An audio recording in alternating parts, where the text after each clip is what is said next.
தற்போது போர் பதற்ற ஒத்திகை நடைபெற இருக்கிற நாளைக்கு தொடர்பான கருத்துக்களை பகிர்ந்து கொள்வதற்காக தொலைபேசி வாயிலாக இணைகிறார் மூத்த பத்திரிகையாளர் திரு பாக்கி அவர்கள். வணக்கம் சார். வணக்கம். இப்ப நாளைக்கு போர் பதற்ற ஒத்திகை நடைபெற இருக்கிறது. இது போருக்கான ஒரு முன்னெடுப்பா அப்படிங்கிற அச்சம் மக்கள் மத்தியில் இருக்கு. ஒரு பத்திரிகையாளரா நீங்க இதை எப்படி பாக்குறீங்க? இல்ல, இது அச்சம்னு சொல்ல வேண்டாம். போர் நடக்கிற சூழல் ஏற்பட்டா மக்கள் என்ன மாதிரியான செயல்பாடுகளை நிறுத்தணும், என்ன மாதிரி நடவடிக்கைகளை மேற்கொள்ளணும் அப்படிங்கிறதுக்கான ஒரு பயிற்சி தான். ஏன்னா நம்ம நாட்டுல போர் கார்கில் வார் ஒரு சிறிய அளவிலான போர். 72ல இந்திய பாகிஸ்தான் போர், அது அப்பதான் பங்களாதேஷ் விடுதலை பெற்ற அந்த தருணம். அதுக்கு முன்னாடி 66ல லால் பகதூர் சாஸ்திரி இந்திய பாகிஸ்தான் போர் போது லால் பகதூர் சாஸ்திரி ஆட்சியில இருந்தது. இதெல்லாம் அப்போ நடந்த ஒத்திகை போர் சமயத்துல எனக்கு நினைவு இருக்கு. அப்பெல்லாம் பிளாக் அவுட்னு சொல்லுவாங்க. அப்பெல்லாம் இந்த அளவுக்கு தொழில்நுட்பம் வளர்ச்சி இல்லாதனால ஒரு சைரன் சத்தம் கேட்கும், நாடு முழுக்க மின்சாரம் நிறுத்தப்படும், விமானங்கள், போர் விமானங்கள், வேவு பார்க்கிற விமானங்கள், இந்திய விமானங்கள் எச்சரிக்கையாக சுத்துவாங்க.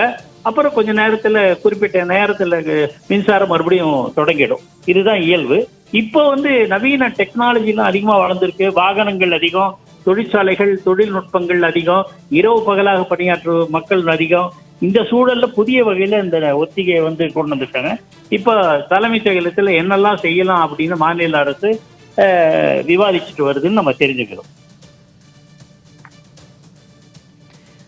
சார், இப்ப இந்தியா ஒரு தீபகற்ப பகுதி, அந்த பக்கம் அரபிக்கடல் இருக்கிற பகுதியில மேற்கு தொடர்ச்சி மலை இருக்கிறதுனால ஒரு அரணா இருக்கு. இந்த பக்கம் வங்காள விரிகுடா பகுதியில தான் கடல் வழியாக தாக்குதல் நடக்கிறதுக்கான வாய்ப்புகள் அதிகமாக இருக்கு.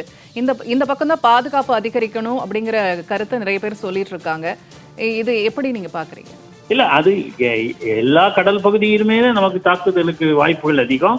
வடக்கு இமயமலை பகுதியில நமக்கு தாக்குதல் அதிகம். இப்ப பெகல்காமில் நடத்தப்பட்ட தீவிரவாத தாக்குதலே மலைப்பகுதியான காஷ்மீர்ல தான் நடந்திருக்கு.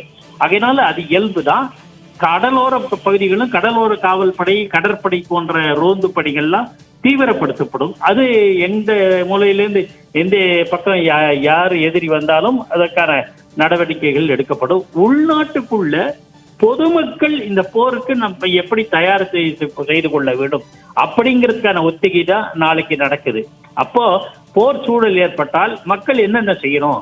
ஏதாவது குண்டு வீச்சு விமானம் தென் மாநில அளவுக்கு வராது என்றாலும் கூட நாமெல்லாம் எப்படி முன்னெச்சரிக்கை எச்சரிக்கையோடு செயல்படணும் அப்படிங்கிறதுக்கான ஒத்திகை தான் இது.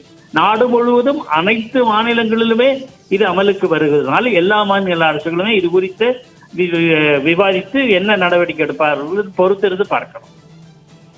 இணைப்பில் உங்களுடைய தகவல்களை பகிர்ந்து கொண்டமைக்காக மிக்க நன்றி சார்.